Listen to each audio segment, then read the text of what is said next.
New head coach of the Detroit Lions, 22 years of NFL experience, 11 years as a coach, 11 years as a player. Dan Campbell set to join us. By the way, let me remind people, since the trade is not official with Matthew Stafford going to the Rams, Jared Goff going to the Lions, we cannot refer to Jared Goff by name. This has got to be a hypothetical. Coach, do I have that right so you don't get in trouble? I'd hate for you to get fined. That would be correct. That would be correct. Dan, let me say this. First of all, I appreciate you having me on. I've always thought you've done a hell of a job, but I love you got one of those voices, man. And it's pretty special, man. I enjoy your show and what you do, and appreciate you having me on. If you'd like for me to record your outgoing message on your phone, I'd be happy to do that. You know what? I'll think about that. Okay. I will. Right. I actually like that a lot. That would be pretty good. All right. Let's go around the room what we think Coach Campbell can bench one rep. Todd, I'll start with you. What do you think? Coach, I think, was like 6'5", 265 when he was playing. He might still be that by the looks of him. Fritzy, one rep, Coach Campbell. 375. 375. McLovin?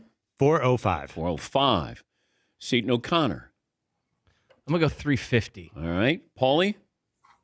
Oh, man. I'm going to go 4 Bills even, 1 rep. I'm going to go 325. Coach, closest to the hole. Yeah, I can guarantee I can do 225 once. I promise you that. What's the most? What's the most you've done ever in my life? Yeah, for 1 rep. Yeah, I would say 425. Nice. That's all I wanted to talk to you about, Coach. Thanks for coming on, and we wish you. I enjoyed it. That was great. One of these softballs. That's great. Yep. Let's do the hypothetical game. What do you want your quarterback? What traits are you looking for in your quarterback? If you happen to get a new one instead of Matthew Stafford, what traits would you be looking for? What trades would we be looking for? What traits would we be looking for? Yeah, I would say that you'd love the guy to be blonde. You'd love the guy to have a 1 and a 6 on his jersey. You'd love for look, man, you're looking for a guy who is a winner. You're looking for a guy who is he's competitive. He's got a quiet confidence about him. He's durable. And I kind of said this yesterday on talking to somebody else, but just somebody that when he's in the huddle and the other 10 guys are looking at him, that they really believe in this guy. Like you can look at him and know that he's got a sense of urgency about him. He does have confidence about him, and he can kind of calm the storm and just kind of keep everybody right in line. And let them know that, man, listen, this guy will do his job if I do my job. And I think that's kind of the guy we're looking for. Are the Lions set at the quarterbacking position? It's a good question. It's a good question. I would say all options are open would be the best way to say that. I think that we feel pretty good with where we're going right now, but yet we're open to everything right now. Did you watch your initial press conference with the Lions? Like, did you watch it after the fact? No, I didn't. Now, I had friends that were sending me bits and pieces of it, but I have not watched the entirety of it. No. What did you think of your performance? It was fine. I mean, I wear my heart on my sleeve a little bit. It's just kind of who I am. And it's hard for me to be something that I'm not. And so that was, I just felt like I wanted to do something for the city of Detroit, our fans, and I wanted our players. That was kind of my first introduction to our players, if you will. And so I just kind of felt like that's who I needed to talk to. And then once I get going a little bit, man, it just kind of, it goes, it goes from there. And for everybody that thinks that I don't know that biting kneecaps is not a personal foul in the NFL, believe me, I know that. So I totally get that. I loved it. You were passionate, but you were violent in that press conference.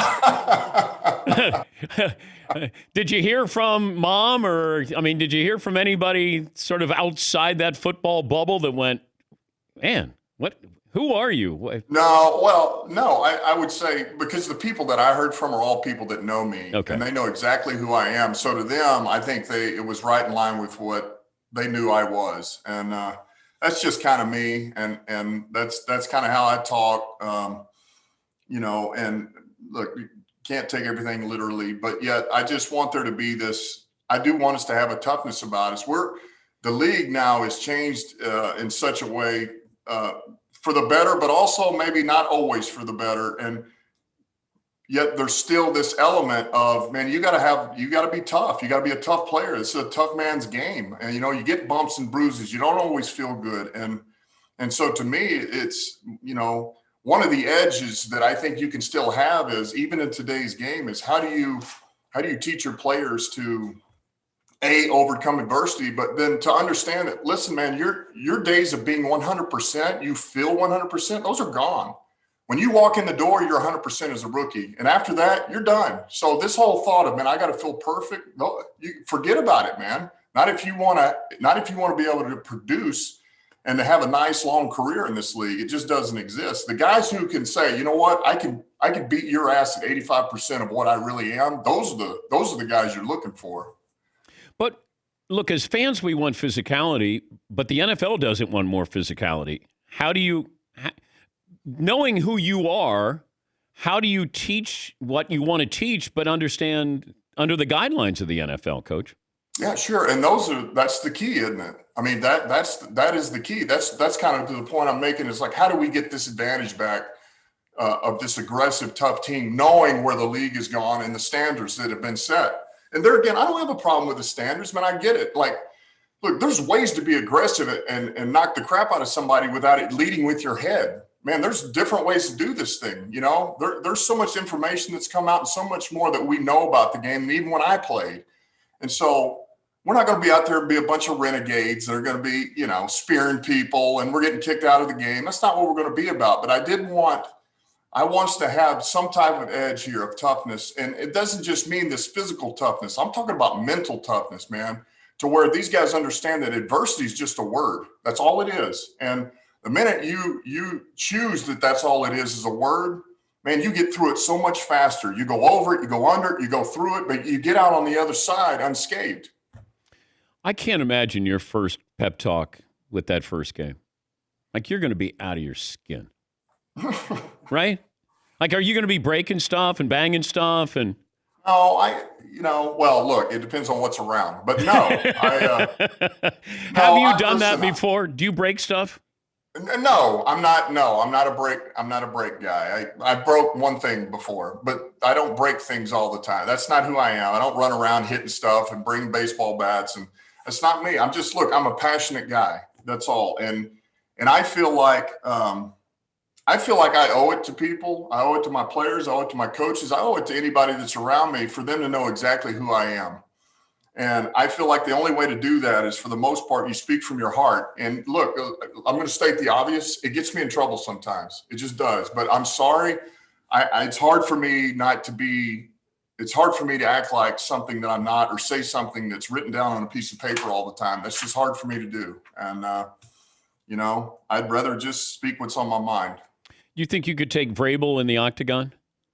That's a great question, man. Listen, Vrabel and I, we played against each other. He was a hell of a player, man. And he's one of those guys. He's a man. And so if you're asking me right now, hell no, I couldn't do right now. So excuse my language, but but listen, Vrabel's a stud, man. I got a lot of respect for Vrabel. I don't know what that is behind you. It looks like when you put X-rays up there, like the light that shines on that. What? Yeah, is that bothering you? Well, no, I didn't know if that's what that's for. Like, you could put X-rays up there and look at them. Yeah, every once in a while, just to see how my body's doing. I'll just got this X-ray machine back here, and I'll put it up to see what it looks like. Well, what's the most pain you ever played in?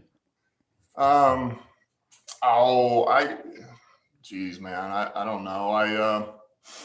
Well, I tell you what, as funny as this is, look, I guess I ended up having, in my time as an NFL player, I think I had, I wanted to say 13 surgeries, just from, now a lot of those were clean up, but some of them were IR injuries. So I had some, I guess what you would call major injuries, but after all of those being said, I'll tell you the one that hurt the worst was actually, I was at Dallas, we're playing Detroit. I caught a ball, I turned up, and man, I got hit right in the freaking thigh. And he put his helmet right in the middle of my thigh. And I got I got a thigh bruise and a Charlie horse. And it was one of those, I hit the ground and I remember I just wanted to throw up, and I got up, I got back and I didn't come out. I kept going.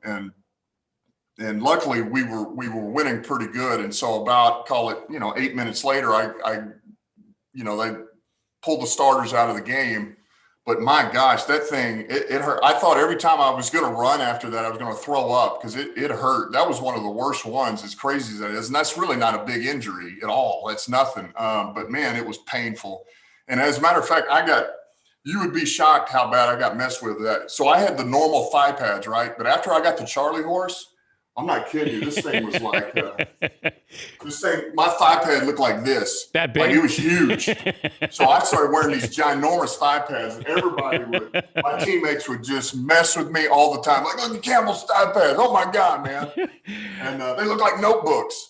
So the minute one of our teammates got a freaking thigh bruise in a game, I'd be the first one over there like, yeah, look at this. Huh? That's what I'm talking about.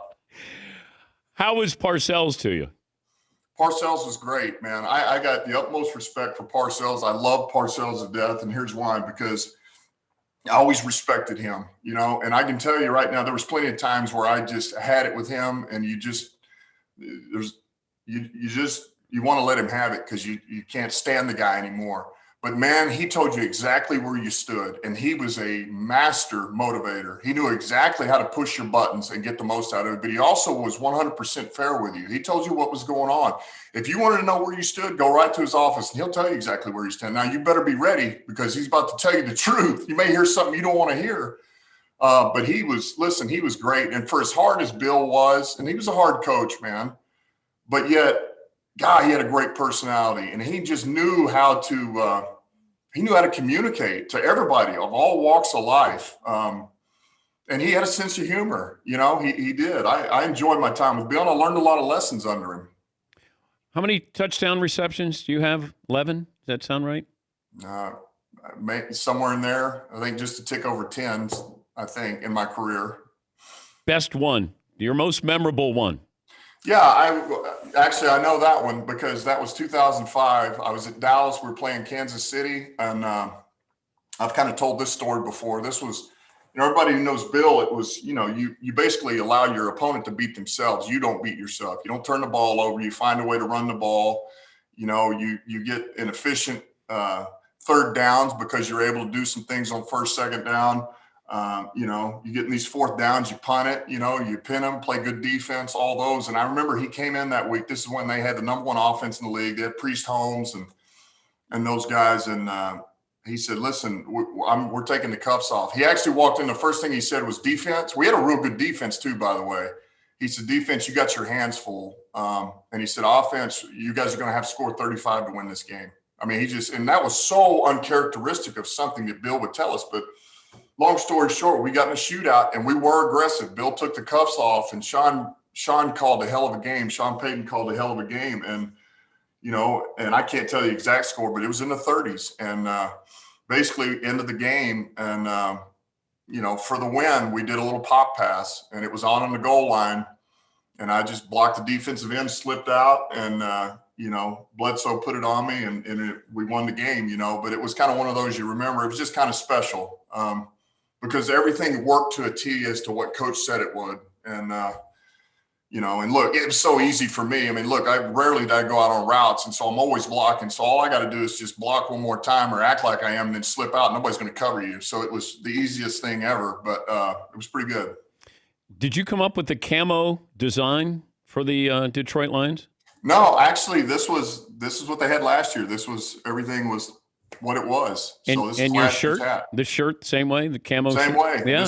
This was the gear that they had here last year, and so I like it though. Kind of feels like it matches me, fits me a little bit. Yeah, I could see you in a duck bind or something like that. Do you got a dip in right now? No. You sure? Yeah, I'm pretty sure. Okay, I just want to make sure. Maybe. Hold on, I can check. Okay. Yeah, I'm good. Yeah, okay, you're good. You look like you'd have a dip in. Well, when you've done things for many years, sometimes it looks like you got it in. It's just, your lip has been pulled that way. So, Coach, good luck. And good luck when that blonde quarterback comes your way. We're number 16 here officially in a few weeks. I appreciate it. Thanks for having me on. Thank you, Dan. That's Dan Campbell, Lions head coach.